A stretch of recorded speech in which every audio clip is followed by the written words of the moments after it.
Hello students. देखो इस video में हम डिस्कस करने जा रहे हैं इनवेरियंस ऑफ इलेक्ट्रिक चार्ज का मतलब क्या हुआ।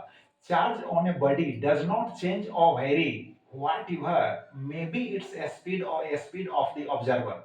यानी अगर कोई बॉडी चार्ज है, ठीक, और वह मोशन में है, तो मोशन में रहने पर उसके चार्ज पर कोई इफेक्ट नहीं पड़ता है, यानी उसका चार्ज चेंज नहीं होता है, चार्ज वेरी नहीं करता है, बदलता नहीं है, परिवर्तित नहीं होता है।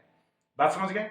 अगर ऑब्जर्वर, जो ऑब्जर्वर, ऑब्जर्वर का मतलब जो व्यक्ति उसको ऑब्जर्व कर रहा है, बात समझ में आ रही है, जो देख रहा है उसको, अगर वह भी मोशन में है फिर भी चार्ज पर कोई फर्क नहीं पड़ता है, चार्ज के अमाउंट में कोई चेंज नहीं होता है। ऑब्जर्वर मतलब क्या हुआ, देखने वाला व्यक्ति। जैसे सपोज करो बस जा रही है रोड से, रोड किनारे आदमी खड़ा है, तो रोड किनारे आदमी जो खड़ा है बस को देख रहा है, तो वह आदमी क्या कहलाएगा, ऑब्जर्वर ही तो कहलाएगा। ऑब्जर्व कर रहा है, देख रहा है।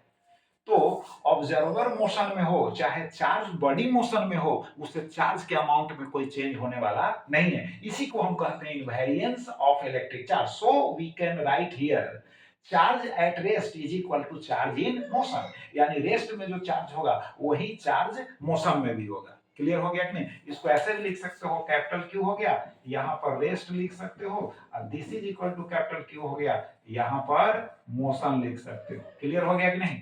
चार्ज जो रेस्ट में होगा वही चार्ज मोशन में होगा। अब देखो इलेक्ट्रिक चार्ज एंड मास के प्रॉपर्टीज को हम कंपेयर किए हैं। इलेक्ट्रिक चार्ज एंड मास के प्रॉपर्टीज को कंपेयर करने के लिए अगर क्वेश्चन आता है, अगर 2 मार्क्स में आता है, तो जरूरी नहीं कि 5 पॉइंट्स दीजिए, 6 पॉइंट्स दीजिए, है ना, 3 पॉइंट्स आप डाल दीजिएगा, ठीक है। लेकिन यहाँ पर 5 पॉइंट्स दिए हैं। अब चूंकि स्पेस नीचे नहीं है, 1 पॉइंट हम डिस्कस कर देंगे। तो देखो इलेक्ट्रिक चार्ज में क्या है, electric charge may be positive और नेगेटिव क्वांटिटी। ये तो क्लियर है पहले से कि चार्ज जो होता है एक्चुअली इलेक्ट्रिक चार्ज पॉजिटिव भी हो सकता है, नेगेटिव भी हो सकता है, but mass of a body is always positive.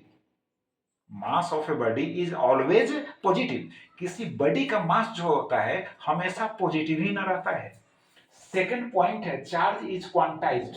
अब जैसे पढ़ा आफ्टर रबिंग जो है इलेक्ट्रॉन्स का ट्रांसफर होता है ना, तो उस फेनोमेनन को हम कहते हैं चार्ज इज क्वांटाइज्ड। लेकिन वैसी बात मास के साथ नहीं है। तो mass of body is not considered to be quantized. Mass के साथ, है ना, वैसी बात नहीं है। अब देखो charge is always conserve. Charge जो होता है ऑलवेज कंजर्व होता है। जैसे एनर्जी, है ना, इज ऑलवेज कंजर्व, मतलब कि टोटल जो एनर्जी है वो ऑलवेज कंजर्व होता है। क्लियर। एनर्जी का केवल फॉर्म चेंज होता है। बात समझ में आ रही। एनर्जी का केवल फॉर्म चेंज होता है। अब देखो मास इज नॉट, है ना, conserved as mass can be changed into energy by relation E is equal to mc square, है ना। अब जैसे कहीं लिखा हुआ E is equal to delta mc square, वही हुआ यार।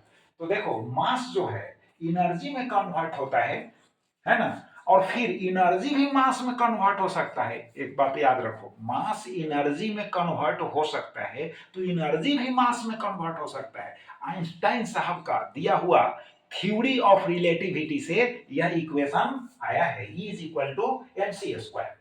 तो अब तो क्लियर हो गया कि मास जो है is not conserved as mass can be changed into energy, है ना, और energy can be changed into mass.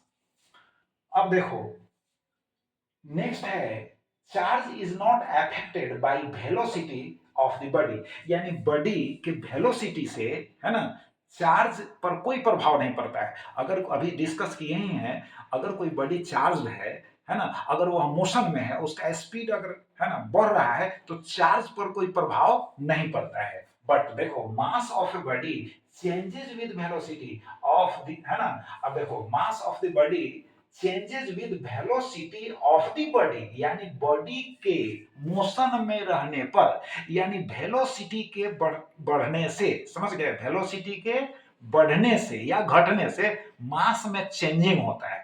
अब बढ़ने से क्या होता है, सो समझ लो रिलेशन। यहाँ देखो अब हायर क्लास में जाओगे तब इस रिलेशन को पढ़ोगे, है ना। m is equal to m naught by root over 1 minus v square by c square. m is equal to M naught by 1 minus, है ना, v square by C square. अब यहाँ पर जो लेटर्स यूज किए गए हैं उनका हम मीनिंग समझा दे रहे हैं, लेकिन ये हायर क्लास का ही टॉपिक है। तो देखो एम नॉट जो लिखा हुआ है, जिसको एम जीरो सिंपली कह सकते हो, यह रेस्ट मास है। समझिए, बॉडी का रेस्ट मास है। एम जो है ना, विद मोशन यानी इन मोशन जो मास है वह एम है। अब देखो भी जो है बॉडी का वेलोसिटी है, और सी जो है स्पीड ऑफ लाइट यानी वेलोसिटी ऑफ लाइट है।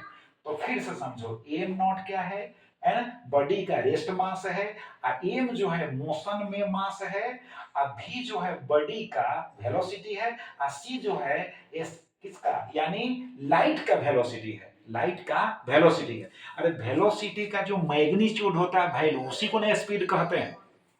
तो देखो अब यहां पर जब v इज इक्वल टू सी हो जाएगा, है ना, कमाल का यहां फॉर्मूला जनरेट होने जा रहा है। देख लो, जब v इज इक्वल टू सी हो जाएगा, v इज इक्वल टू सी, तो जब यहां c लिख दोगे यानी वेलोसिटी जो मूविंग बॉडी का वेलोसिटी है वह, है ना, यानी लाइट के वेलोसिटी के इक्वल हो जाएगा। तो यहां जब c लिखेंगे तो सी स्क्वायर बाय सी स्क्वायर क्या होगा, कैंसिल होकर 1 हो गया, और 1 माइनस 1 क्या हो जाएगा, 0।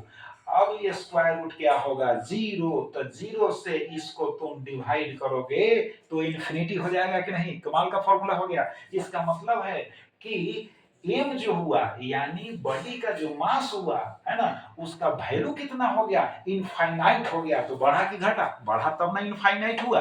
तो यानी वेलोसिटी बढ़ते बढ़ते बढ़ते बढ़ते जब, है ना, लाइट के वेलोसिटी के इक्वल हो जाएगा, तो बॉडी का जो मास होगा वह क्या हो जाएगा, इनफाइनाइट वैल्यू रखेगा। क्लियर हो गया कि नहीं। तो हायर क्लास में आपको अंडरस्टैंडिंग ज्यादा होगा, अभी इस फॉर्मूला को अंडरस्टैंड करते हुए इतना ही समझिए।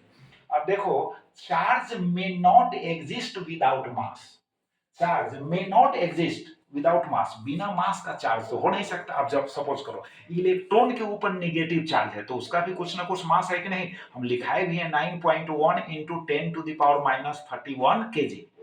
अब प्रोटॉन पर पॉजिटिव चार्ज है, उसका भी हम मास लिखा है, तो चार्ज है तो मास भी होगा, यानी 1.67 into 10 to the power minus 27 KG.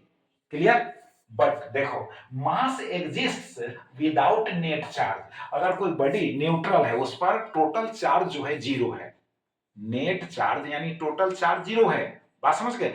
तो टोटल चार्ज 0 है लेकिन मास तो है ना भाई। तो कहने का मतलब है mass exist without net charge, net charge 0 है, मास तो 0 नहीं हो गया, मास तो रहेगा ही। तो इतने पॉइंट्स हम यहाँ पर डिस्कस कर दिए। अब सपोज कर लो एक और पॉइंट हो सकता है यहाँ पर कि चार्ज जो है स्केलर क्वांटिटी है, तो मास भी स्केलर क्वांटिटी है। बात समझ गए, चार्ज स्केलर क्वांटिटी है, मास है क्या है, ये भी स्केलर क्वांटिटी है। और चार्ज का यूनिट जो होता है कूलम होता है, बट मास का यूनिट क्या होता है, मास का यूनिट केजी होता है। अब देखो, इसका यूज हम करते हैं इलेक्ट्रिसिटी में, चार्ज का यूज हम कहाँ करते हैं, इलेक्ट्रिसिटी में। और हम मास का यूज कहाँ करते हैं, ग्रेविटेशन में, ग्रेविटेशन में कहाँ करते हैं, ग्रेविटेशन। अरे यार, ग्रेविटेशन हम पढ़ा चुके हैं, ग्रेविटेशन में ही तो मास का यूज करते हैं। जैसे gravitational force between two bodies हम फाइंड आउट करते हैं, तो F इज इक्वल टू यानी force, F is equal to G m1 m2 upon r square होता है कि नहीं। तो हम मास हम यूज करते हैं, और जब कूलम्स फोर्स हम फाइंड आउट करते हैं 1/4 pi epsilon not Q1 Q2 upon r square. तो Q1 Q2 क्या है, टू चार्जेस हैं कि नहीं। तो चार्ज का यूज हम इलेक्ट्रिसिटी में करते हैं, इलेक्ट्रोस्टैटिक्स में करते हैं, है ना। और जो मास है उसका यूज हम लोग ग्रेविटेशन में करते हैं। तो चलो रिवाइज करो, फिर नेक्स्ट वीडियो में मिलेंगे। Thank you.